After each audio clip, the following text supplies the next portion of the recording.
फूल जो तुमने सिखाया, जो तुमसे पाया, सजन घर ले चली। केलवा के पात पर उगेलन सूरज मल झाके झूठ। सरकार विधवा बनावल कि पति मोरे जिंदार सखिया। नमस्कार, आज हम बात कर रहे हैं लोक गायकी की दुनिया में बुलंदियों को छूने वाली मशहूर गायिका शारदा सिन्हा जी के बारे में, जिन्हें लोग छठ कोकिला के नाम से भी जानते हैं। छठी मैया आई ना, दुआरिया सजाई। इन्होंने अपने करियर में संगीत के क्षेत्र में बहुत बड़ा योगदान दिया है।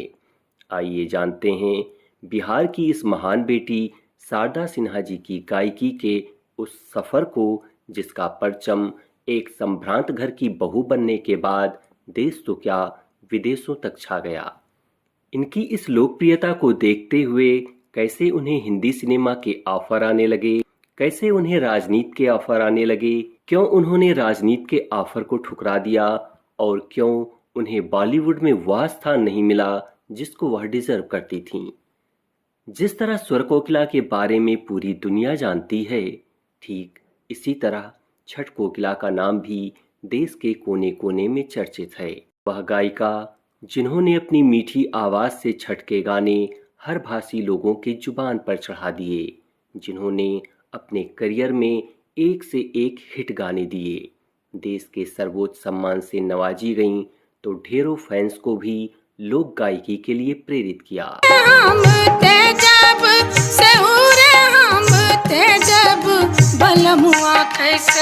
शारदा सिन्हा जी का जन्म बिहार के सुपौल हुलास में हुआ था। उनका ससुराल बेगूसराय में है। शारदा सिन्हा जी गायकी के साथ साथ प्रोफेसर भी रही हैं। उन्होंने बीएड की पढ़ाई की और फिर म्यूजिक में पीएचडी करके वह समस्तीपुर के कॉलेज में प्रोफेसर बन गईं। वह हमेशा से ही गायकी में रुचि रखती थीं और इसीलिए उन्होंने इसे अपने करियर के तौर पर भी चुना। गायकी के तौर पर फेमस होने के बाद भी समस्तीपुर के ललित नारायण मिथिला यूनिवर्सिटी में म्यूजिक टीचर के रूप में काम किया। शारदा सिन्हा जी के जीवन से जुड़ी यूनिवर्सिटी की एक वाकया आपको बतलाता हूँ।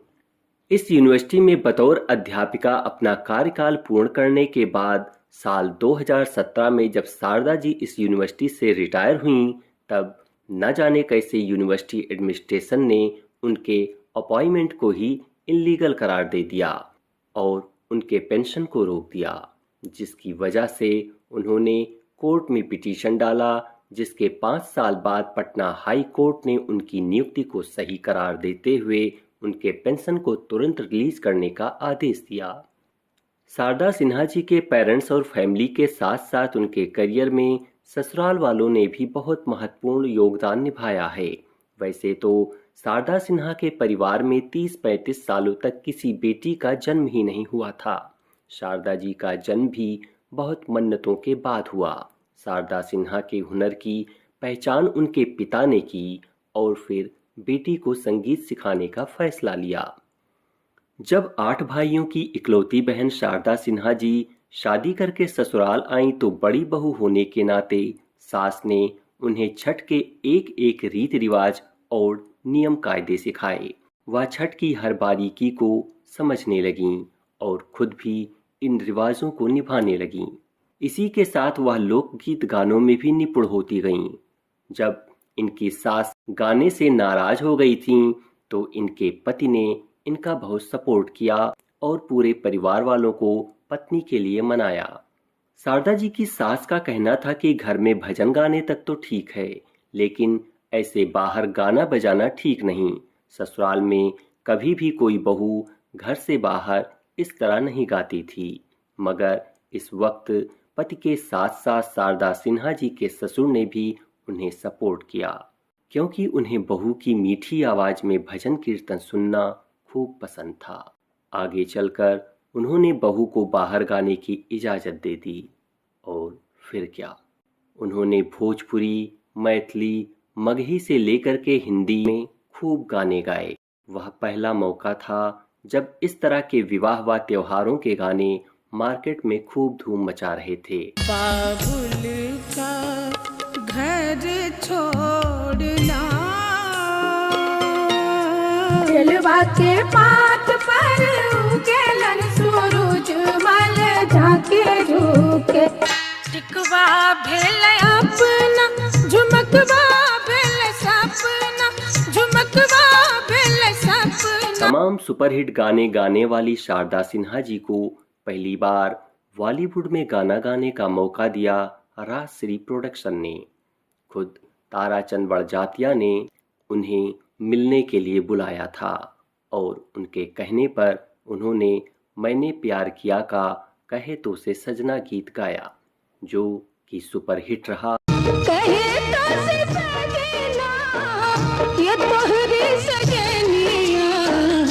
शारदा सिन्हा जी के योगदान को देखते हुए उन्हें साल 1991 में पद्मश्री, 2000 में संगीत नाटक अकादमी पुरस्कार, 2006 में राष्ट्रीय महिला देवी अवार्ड, 2015 में बिहार सरकार पुरस्कार और 2018 में पद्म भूषण से सम्मानित किया गया। खुद कई इंटरव्यू में शारदा सिन्हा जी ने इस बारे में बात की कि उन्हें 53 साल के करियर में कई बार बड़ी राजनीतिक पार्टियों से ऑफर आए, लेकिन उन्होंने संगीत के रास्ते से खुद को नहीं भटकाया और हमेशा पॉलिटिक्स में आने के ऑफर को ठुकरा दिया। 1 नवंबर 1952 को जन्मी शारदा सिन्हा जी के पति का नाम ब्रिज किशोर था। वह शिक्षा विभाग में क्षेत्रीय डिप्टी डायरेक्टर पद से रिटायर हुए थे। इसी साल सितंबर 2024 में उनके पति का निधन हो गया था और तभी से वह सदमे में थीं। हालांकि सोशल मीडिया पर शारदा सिन्हा जी के निधन की झूठी अफवाह कई बार फैलाई गई, जिसकी शुरुआत कोरोना काल से हुई। सितंबर 2022 और उसके बाद जून 2023 में भी ऐसी अफवाहें सामने आईं, जिससे उनकी फैमिली और फैंस को बहुत दुख हुआ। इस बात पर दुखी होकर स्वयं शारदा सिन्हा जी ने एक फेसबुक पोस्ट भी लिखा कि हर वर्ष मेरे निधन की अफवाह फैलाई जाती है, जिससे मैं आंतरिक रूप से आहत हूँ। क्या बिहार सरकार साइबर क्राइम की शाखा इस तरह की घटना की शिनाख्त नहीं कर सकती? लेकिन इस बार जब नवंबर 2024 में शारदा सिन्हा जी के दिल्ली एम्स में एडमिट होने की खबर आई, तो इसकी पुष्टि सोशल मीडिया पर आकर स्वयं उनके पुत्र अंशुमान ने की। उन्होंने सोशल मीडिया पर आकर लोगों को बताया कि मां बीमार है और उन्हें दिल्ली के एम्स में एडमिट किया गया है। उनकी जो गंभीरता है लगातार बरकरार है। डॉक्टर्स चिंतित हैं और चिंता बढ़ रही है। हालांकि 5 नवंबर 2024 को शारदा सिन्हा जी ने एम्स में आखिरी सांस ली, जब पूरी दुनिया उनके गाए छठ गीतों को सुन सुन करके पूजन की तैयारी कर रही थी। उस पावन दिन पर इस छठ कोकिला ने इस संसार से आखिरी विदाई ले ली। भोजपुरी इंडस्ट्री को आज की तारीख में फुल्लड़पन से जोड़कर देखा जाता है। अधिकतर भोजपुरी गायक लोकगीत के नाम पर फूहड़पन को ही परोस रहे हैं, लेकिन शारदा जी तक इसकी आस तक नहीं पहुंच पाई। बॉलीवुड में जिस गाने को शारदा जी ने स्वर दे दिया, वह गीत अमर हो गया। बिजली से पतले हमारे किया, और सासू बता तूने ये क्या किया। लेकिन फिर भी शारदा जी को बॉलीवुड में वह मकाम नहीं दिया गया जिसकी वह सच्ची हकदार थीं, जिसका मुख्य कारण बॉलीवुड में एक विशेष वर्ग की लॉबिंग है।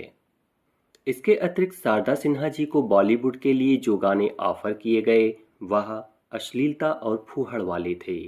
इसीलिए उन्होंने बॉलीवुड के सिर्फ उन गानों को चुना जो उनकी पद, प्रतिष्ठा और स्तर को छूते थे। शारदा सिन्हा जी के 2 बच्चे हैं, बेटा अंशुमान और बेटी वंदना। बेटी वंदना माँ की विरासत को आगे बढ़ा रही हैं, तो बेटा अंशुमान माँ शारदा के गाए गीतों को सोशल मीडिया प्लेटफॉर्म और Sharda Sinha official YouTube channel पर डॉक्यूमेंटेशन करते हैं।